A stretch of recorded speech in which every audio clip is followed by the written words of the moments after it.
Nasib naas dialami seorang bocah perempuan berusia 6 tahun asal Malino, Kecamatan Tinggi Moncong, Kabupaten Goa, Sulawesi Selatan.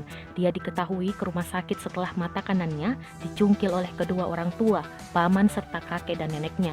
Aparat kepolisian yang menerima laporan korban telah mengamankan 5 pelaku dengan motif halusinasi dan bisikan gaib.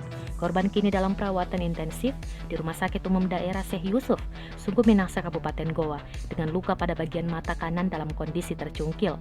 Sebelumnya, korban dievakuasi oleh pamannya Bayu, 34 tahun bersama petugas Babin Kamtimas Malino yang memergoki korban tengah dianiaya.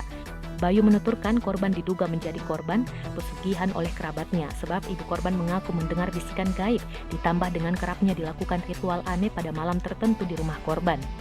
Aparat kepolisian yang menerima laporan kini telah mengamankan 5 orang terdiri dari kedua orang tua, paman, serta kakek dan nenek korban. 2 di antara pelaku kini dirujuk ke rumah sakit dari Makassar untuk menjalani pemeriksaan mental. Dari hasil pemeriksaan terhadap para tersangka, polisi menemukan fakta bahwa motif dari peristiwa ini adalah halusinasi dan bisikan gaib.